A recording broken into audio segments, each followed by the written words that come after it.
आशीष गुप्ती जी मेरे बड़े भाई, उनका संदेश आया है। भारत माता की जय, भारत माता की जय। हमारे डोबी गांव से आशीष गोदारा और गुप्ती, उनका भी एक संदेश आया है कि मुझे निमंत्रण मिला था गुरुकुल का, लेकिन वो जयपुर थे। आज मैं लेट हो जाऊंगा। उन्होंने कहा कि जो आपने एक कॉपी लेने की बात करी है, एक कॉपी और ले आना बड़े अच्छे तरह से। हम दोनों कॉपी आपको इस गुरुकुल के लिए के बजाय हमें 2 कॉपी, मैं इस कमेटी से कहूंगा कि 2 कॉपी दे देना। वो दोनों कॉपी हम अच्छी राशि एकत्रित करके उस निर्माण में हमारी तरफ से वो योगदान देंगे। तो कुकी भाई साहब का संदेश यही था कि एक कॉपी मेरे नाम से लेके आना, क्योंकि मैं पहुंचने में लेट हो जाऊंगा, शाम हो जाएगी, इसलिए उनकी भी एक कॉपी।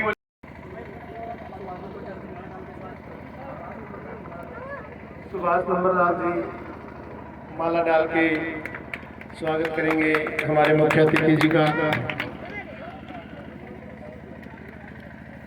कमलकांत जी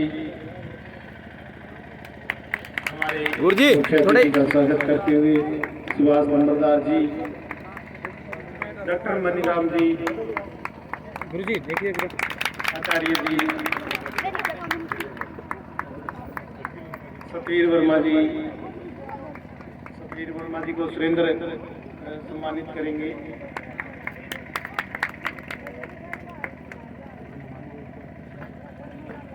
मनीराम जी हमारे मुख्य अतिथि को सम्मानित करेंगे। खरिया से हमारे दादाजी सम्मानित करते हुए,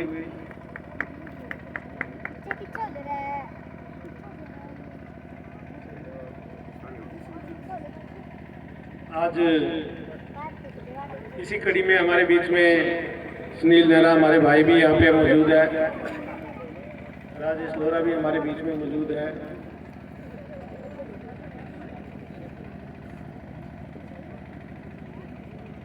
तो आज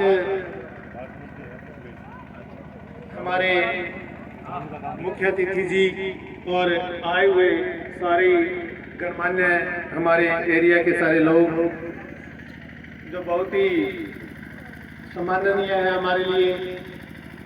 हम लोग जब काम करते हैं तो हमें नहीं पता चला पिछले 10 साल में हम लोग 20-20, 25-25 साल के कब जाके 40-40 साल में पहुंच गए अध्यक्ष जी। तो अभी अपने आप को बच्चा ही महसूस करते हैं और इतने लोगों को देख के नर्वस भी रहते हैं कि यार इतने बड़े बड़े लोग हमारे बीच में हैं और ये बहुत बड़ी जिम्मेवारी। आप जब आके हमारे साथ बैठते हैं तो हमें जिम्मेवारी का एहसास होता है कि बहुत बड़ी जिम्मेवारी है। लेकिन अब तक की मैं आप लोगों को बात बताऊं, सभी साथी बैठे हैं, हम लोगों ने एक गुरुकुल पाली है, वहाँ पे हमारा एक गुरुकुल चल रहा है। वहाँ सुरेंद्र जी और आचार्य कमलकांत जी बैठे हैं हमारे बीच में। वहाँ पे इन लोगों ने शुरुआत की एक बंजर जमीन में, पंचायत की एक बंजर जमीन में। आप यकीन मानिए तो वहाँ पे काम करने का ढंग मैं आपको बताता हूँ। ईंटें लेके, मिस्त्री लेके, मजदूरों की जगह इन लोगों ने काम किया वहाँ पे। और लेंटर जो है उसकी बजरी और सीमेंट का जो घोल था वो भी इन्होंने अपने हाथ से लेंटर डाल के रात को 11 बजे सुरेंद्र मुझे वहाँ के किस्से बताता है कि इस तरह से हमने उस गुरुकुल को कामयाब किया। फिर जब नई चीज थी तो बच्चों को वहां से निकाल के गांव से लेके जाके घर घर से बच्चे मांग के लेके आए। अपने बच्चों को सुरेंद्र ने उसी गुरुकुल में रखा और वहीं पे पढ़ाया और फिर साथ में उन बच्चों को पढ़ाना शुरू किया और वहां से फिर रिजल्ट आने शुरू हुए उसी कड़ी में।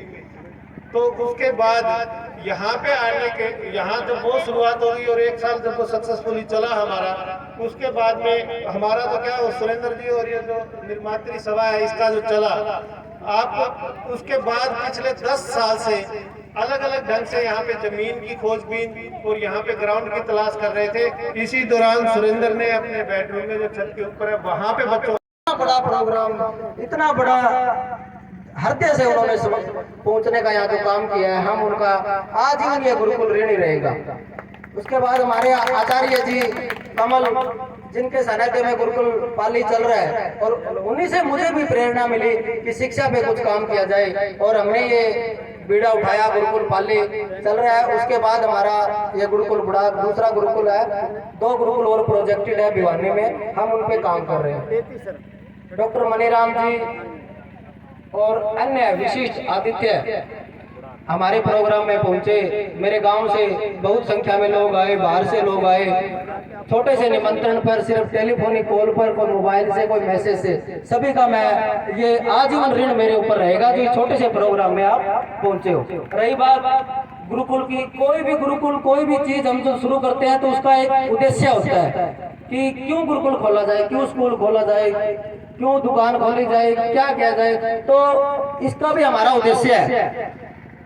तो हमारा उद्देश्य क्या है, एक तो 10वीं कक्षा के बाद में जो बच्चों को मार्गदर्शन नहीं मिल पाता है कि बच्चे कभी कॉमर्स साइड में चले जाते हैं, कभी आर्ट्स में चले जाते हैं, कभी कंप्यूटर सीख लेते हैं, कभी ITI सीख लेते हैं, कभी कहीं एडमिट पॉलिटेक्निक, कभी काम सीखने लग जाते हैं। तो हम 10वीं से पहले ही उन बच्चों की नींव तैयार करेंगे कि किसको IT सेक्टर में जाना है, किसी को कॉमर्स सेक्टर में जाना है, किसी को अकाउंट सेक्टर में जाना है, किसी को इंजीनियरिंग सेक्टर में जाना है। तो ये इस गुरुकुल का सबसे पहला और महत्वपूर्ण उद्देश्य रहेगा। हमारा बच्चा कोई भी बेरोजगार नहीं रहेगा, उनको हम रोजगार, चाहे वो नौकरी का हो, चाहे उसका खुद का बिजनेस हो, ये गुरुकुल उसके साथ में तन मन और धन से खड़ा रहेगा। भारत माता की, गौ माता की।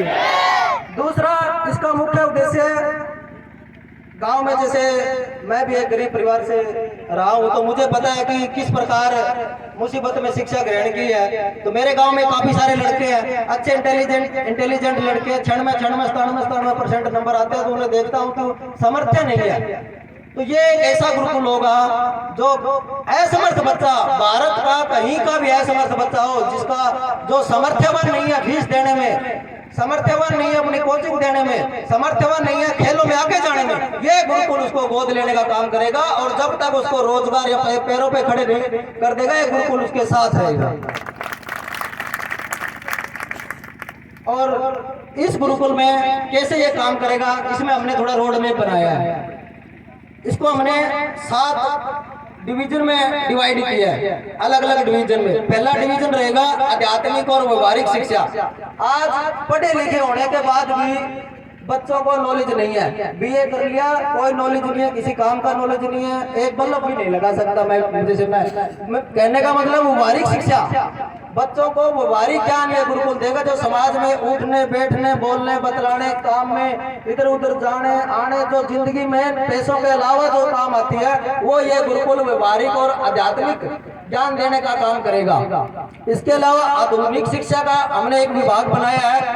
आधुनिक शिक्षा में जो आजकल गुरुकुल के बच्चे भी, हमारे गुरुकुल के बच्चे भी समाज के बच्चों से कम्पीट कर सके, उन्हें भी समाज के दूसरे बच्चों की तरह नौकरी मिल सके, वो भी अपना रोजगार खड़ा कर सके, वो भी सभी तरह की लैंग्वेज, इंग्लिश, स्पेनिश, चाइनीज, सभी तरह की सीख सके, ताकि वो ये ना लगे कि गुरुकुल में पढ़ा हो तो बच्चा कर्मकांडी करेगा। हमारा बच्चा समाज के बच्चों की तरह कम्पीट करेगा।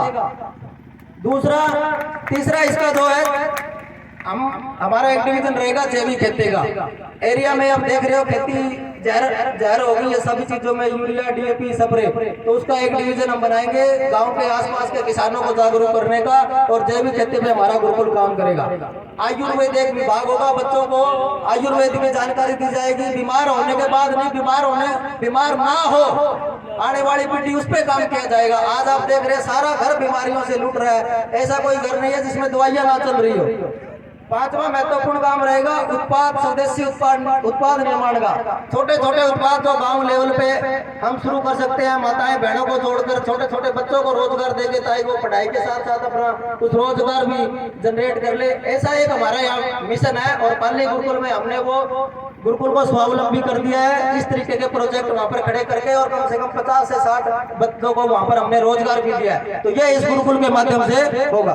6वां मार्गदर्शक विभाग होगा। हमने एरिया के जो रेपुटेटेड बंदे हैं, कोई चार्टर्ड अकाउंटेंट है, कोई IT में, जैसे रतनपुरा से हमारे साथी है कृष्ण जी रतनपुरा, आस पड़ोस में काफी नाम है उनका, तो हमने भी पिछले 2-3 सालों से टच में है। हमने भी जब उनके सामने प्रोजेक्ट रिपोर्ट रखी तो उन्होंने कहा कि सुरेंद्र भाई ये तो मेरे सपनों का प्रोजेक्ट है, हमें भी शिक्षा पे काम करना है। और वो अभी हमारे बीच में पहुंचने में वाली है, रतनपुरा से चल पड़े हैं। तो उन्होंने जिम्मा लिया कि आपका IT विभाग, यानी बच्चों को IT डिपार्टमेंट में किस प्रकार नौकरी मिले हम उनका तन मन धन से सहयोग करेंगे। 30-35 बच्चों को वो रतनपुरा गांव में शिक्षित कर रहा है अपने लेवल पे, अपने प्रयास से, और 15 से 20 लाख रुपए तक का सालाना रोजगार, 1.5 से 2 लाख रुपए तक का सालाना रोजगार उन्होंने दिलाने का काम किया है। तो उन्होंने बोला है कि बुढ़ा गुरुकुल में भी ये सारी व्यवस्थाएं, आसपास के जो भी नौजवान यहाँ पढ़ने आएंगे या जो बच्चे 12वीं पास करने के बाद नौकरियों की तलाश में इधर उधर घूम रहे हैं, उनको हम इस गुरुकुल से जोड़ के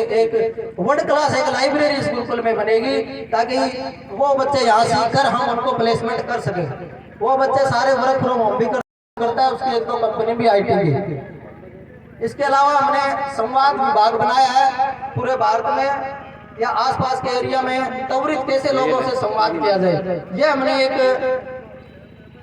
प्रोजेक्ट है, हमारा सपनों का प्रोजेक्ट है, इस पे हम काम कर भी चुके हैं, कर भी रहे हैं और करेंगे भी।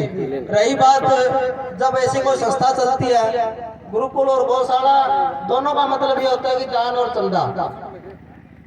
तो ये गुरुकुल दूसरा ऐसा गुरुकुल होगा पाली गुरुकुल के बाद कि 2 या 3 साल बाद ये स्वावलंबी गुरुकुल होगा।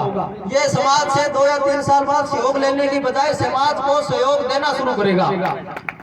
और इस गुरुकुल में हमने 65 सदस्य हिसार जिला के, बालसमंद तहसील और इधर सारे हिसार जिला के 60 सदस्य हमने कार्यकारी कमेटी बनाई है। और हर तीसरे महीने एंड ऑफ एवरी क्वार्टर 7 तारीख को जो पहला इतवार आएगा, सारा गुरुकुल का 1-1 रुपए का हिसाब किताब सारी संस्था के पूरे गांव के सामने रखा जाएगा। ये इस गुरुकुल का एक आपसे वादा है, वचन है, और आपसे अनुरोध है कि हमारे कान खींचते रहे। हम आपके बच्चे हैं, कहीं भी आपको लगे कि हम गलतियां कर रहे हैं तो कान मरोड़ना, मार्गदर्शन करना, सलाह देना, ये आपका काम है। हम आपकी उम्मीदों पे खरा उतरेंगे, ये गुरुकुल आपकी उम्मीदों पे खरा उतरेगा। मैं अपनी वाणी को विराम देता हूँ। एक बार फिर मैं यहाँ पर उपस्थित सभी ग्रामवासी और बाहर से आए हुए सज्जनों का मैं धन्यवाद करता हूँ। सभी को नमन, वंदे मातरम, जय हिंद।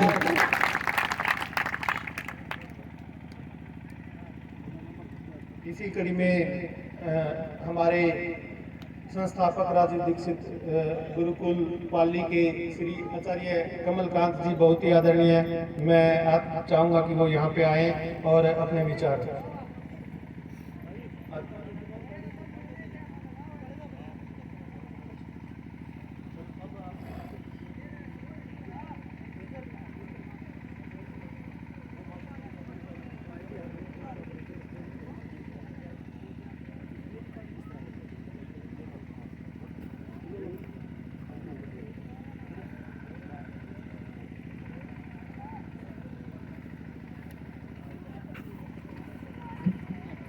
मैं सबसे पहले निवेदन करूंगा, जो भारतीय सत्ता का सबसे बड़ा आधार स्तंभ वर्तमान समय में है हमारा मीडिया, और कदम कदम पर हमारा साथ दिया है मीडिया कर्मियों ने। और हरियाणा न्यूज के बहुत ही प्रतिष्ठित और ईमानदार पत्रकार हमारे बीच में 2 शब्द पहले वो रखेंगे, फिर हम हमारी बात रखेंगे। सबसे पहले भारत माता की वंदे मातरम, वंदे मातरम, वहां से आवाज नहीं आई। भारत माता की जय, वंदे मातरम, वंदे मातरम।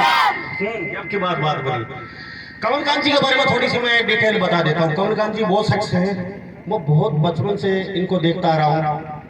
इन्होंने अब तक लगभग 1000 रोगी कैंसर के ठीक कर चुके हैं। ये इसके लिए तालियां बनती हैं। एलोपैथिक में आप बड़े बड़े हॉस्पिटल में जाते हैं और वहां पे 20 से 25 लाख रुपए लग जाते हैं आपके, और उसके बाद डॉक्टर कहते हैं कि ले जाइए, ये आपका पेशेंट बनने वाला है, इसमें मारा चढ़ा दीजिए, जल्दी से अस्पताल से निकालिए, और आप उनका कुछ नहीं कर सकते। घर पे लेके आते हैं, फिर 4 स्टेज होती है। कमलकांत जी के पास भागे भागे आते हैं। मैंने बड़ी नजदीक से देखा है, मरते हुए रोगियों को जीते हुए देखा है, मरते हुए रोगियों को आज वो काम कर रहे हैं। लेकिन कमलकांत जी आज बहुत बड़े अवार्ड से नवाजे जा सकते थे, परंतु गलती इतनी हुई, इन्होंने पेशेंट का कभी नाम नहीं लिखा। उसके बाद हमने पुरजोर कोशिश की तो इन्होंने कहा हाँ मैं लिख करता हूँ। कमलकांत जी का सपना सिर्फ इतना है, आपको मैं बताना चाहूंगा। ये कहते हैं कि ये गुरुकुल में फुड़िया दे देते हैं बैग जैसी वो, ये वो बैग नहीं, बहुत पढ़े लिखे इंसान है।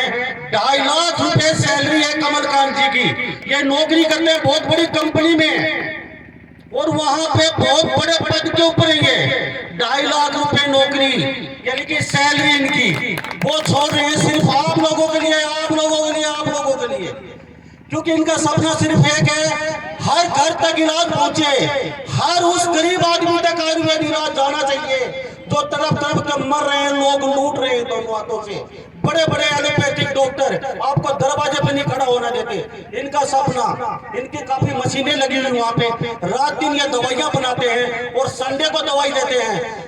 पूरे वर्ल्ड से लोग आते हैं हवाई जहाजों से वहां पे, एक बार विजिट जरूर करना संडे को।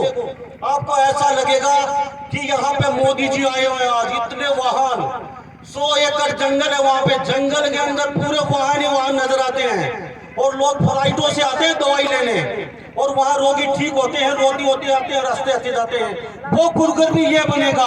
और ये बुढ़ा किया जी, ये भी मेरे अच्छे मित्र हैं, 1.5 लाख रुपए सैलरी ये भी लेते हैं कंपनी के अंदर, अच्छा पद है इनका। इन्होंने भी सिर्फ इसलिए छोड़ा है कि देश को दिशा और दशा देश को मैं, तो आप लोग इसका सहयोग जरूर करिए। अगर गुरुकुल नहीं तो कुछ भी नहीं है। और माता जी बहने बैठी हैं, ये कहती है नहीं नहीं गुरुकुल में तो बोलो चोटी रखते हैं, वैसे ही घूमते हैं, धोती कुर्ता पहने।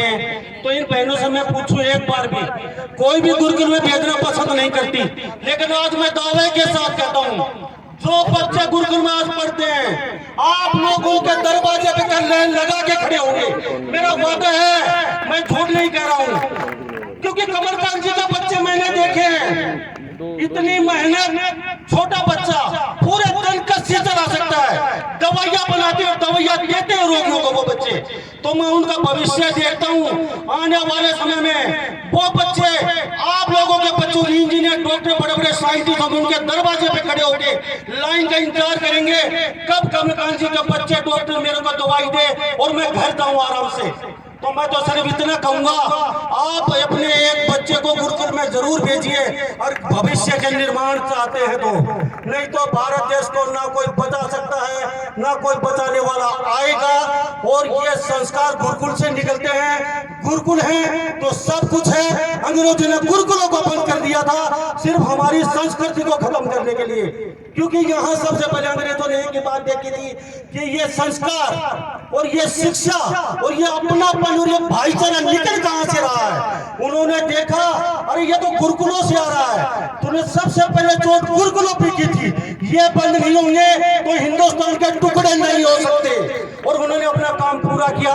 लेकिन आज मैं किसी सरकार के पक्ष में नहीं, मत कहना मैं भाई किसी सरकार के, मैं सरकार के खुला विरोध में हूँ, हमेशा नेताओं के खिलाफ खड़ा रहता हूँ। लेकिन मैं इतना कहता हूँ मोदी जी के आने के बाद मेरे मन में भी 25% देश के प्रति भावना जगी है।